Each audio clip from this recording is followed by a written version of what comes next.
Hello everyone, welcome back to my YouTube channel. तो friends, आज की ये वीडियो शुरू हो रहा है मेरा दिन के 11:15 बजे से। जहां आप जानते ही हैं कि एक हाउसवाइफ की लाइफ कैसी हो सकती है। सारा काम वाम करने के बाद जब मैं फ्री हुई, यहाँ पर अपने बच्चे को दूध दूध दे के पिलाने के बाद उसको दे दिए, वो सो गया है। तो अब चलते हैं अपना थोड़ा पढ़ाई की तरफ। तो यहाँ एक छोटा सा स्पेस है मेरा, ये पढ़ाई का कॉर्नर है जहाँ मैं अपना पढ़ाई करते हैं। तो यहाँ बैठकर मैं थोड़ी देर पढ़ने की कोशिश कर रही थी, बट अभी सुबह में थोड़ा मॉर्निंग में ठंडी ज़्यादा लग रहा था।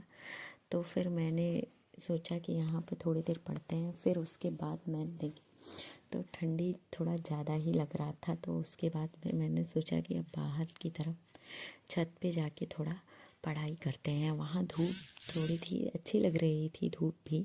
तो वहाँ पर फिर मैंने चेयर अपना डाल के एक PYQ उठाया अपना और वहाँ बैठ गई पढ़ाई करने के लिए। तो फ्रेंड्स, आज की वीडियो में हम बात करने वाले हैं।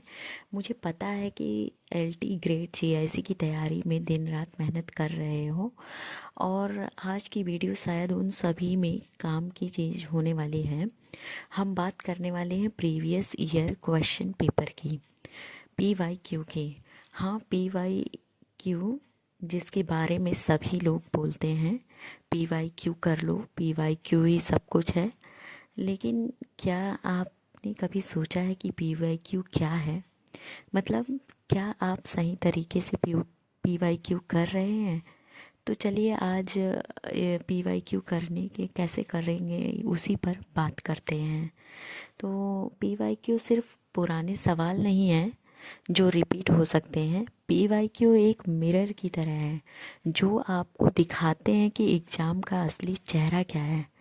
जब हम किसी भी कॉम्पिटिटिव एग्ज़ाम की तैयारी करते हैं तो यही मन में आता है कि इतना बड़ा सिलेबस है, क्या पढ़ें क्या छोड़ें।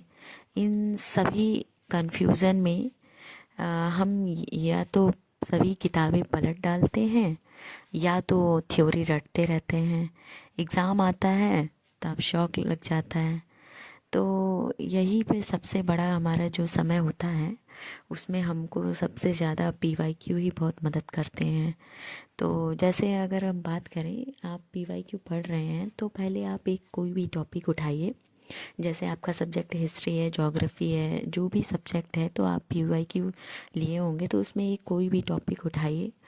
अगर आप उसमें कॉन्फिडेंटली आप अपना आंसर टिक कर पा रहे हैं तो आप समझिए कि आपका मतलब टॉपिक क्लियर है।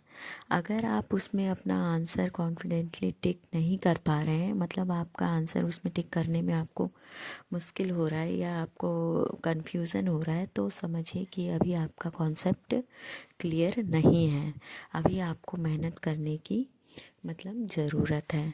तो फ्रेंड्स, PYQ ये नहीं बताते हैं कि क्या आ सकते हैं, PYQ ये बताते हैं कि आप कहाँ खड़े हो। यही सबसे वैल्यूएबल बात होती है। यहाँ पर एक गलती हम शायद ये भी करते हैं, सब लोग से ये गलती हो जाती है कि हम PYQ जो है अपना लेते हैं और उसमें क्वेश्चन लगाते हैं, उसका आंसर देखते हैं और जो आंसर होता है हमारा उसको टिक करते हैं और आगे बढ़ जाते हैं। तो हमको ऐसे नहीं करना है। PYQ में आप जो क्वेश्चन पढ़ रहे हैं और उसका आंसर जो लगा रहे हैं, उसके बाद में भी जो आपके 3 मतलब ऑप्शन हैं, उस पर भी हमको ध्यान देना है कि मतलब जो हमारे आंसर, तो हमको पता है कि इस क्वेश्चन का ये आंसर हो गया। उसके बाद जो 3 ऑप्शन हैं आपके, उसके बारे में भी आपको जानकारी रखनी है। मतलब जानकारी लेना है कि ये 3 ऑप्शन में से भी क्वेश्चंस बन सकते हैं। आजकल जो एग्ज़ाम हो रहा है, मतलब ज़्यादातर कन्फ्यूज़न हमारा इसी से हो जा रहा है। और शायद यही मतलब यही एक फ़र्क होता है जो सिलेक्शन जिन बच्चों का होता है और जो सिलेक्शन नहीं ले पाते हैं।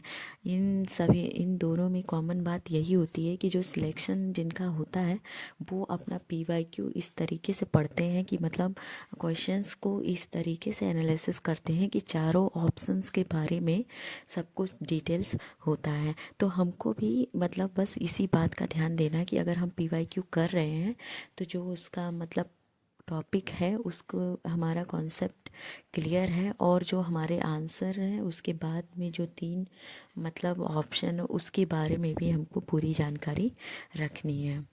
तो और एक तरह के लोग ऐसे भी हैं जो ये सोचते हैं कि पहले सिलेबस कंप्लीट कर लें फिर उसके बाद हम पीवाईक्यू करना स्टार्ट करेंगे। तो फ्रेंड्स ऐसी गलती नहीं करना है। आप पीवाईक्यू सिलेबस के साथ ही लेकर चलिए, मतलब अपना सिलेबस कंप्लीट करिए, टॉपिक वाइज ही कंप्लीट करते चलिए, उसके साथ पीवाईक्यू को लगाते चलिए। इससे आपका कॉन्सेप्ट और आपको ये पता चलेगा कि हमारा मतलब कितना टॉपिक क्लियर होता है। उससे आप आंसर भी अपना, और आपको भी अच्छा लगेगा कि हमारा मतलब इतना टॉपिक क्लियर हो गया, इससे मेरे क्वेश्चंस हम मतलब कर पा रहे हैं, उससे कॉन्फिडेंटली मतलब टिक होते चले जाएंगे। तो एक तरीका तो ये है, आप पीवाईक्यू इस तरीके से भी कर सकते हैं। और दूसरा गलती मतलब ये हो जाता है कि हम पीवाईक्यू लगाते हैं तो जब हमारा कॉन्सेप्ट क्लियर नहीं होता है, टॉपिक मतलब अच्छे से क्लियर नहीं होता है, तब हम उसमें पीवाईक्यू में जब क्वेश्चंस अटेम्प्ट करते हैं तो हमारे क्वेश्चंस गलत होने लगते हैं, मतलब गलती हो जाती है, तो हमारे मन मतलब ख़राब हो जाता है, जिसकी वजह से हम सोचते हैं कि पीवाईक्यू अभी नहीं लगाएंगे। फ्रेंड्स यही गलती हमको नहीं करना है।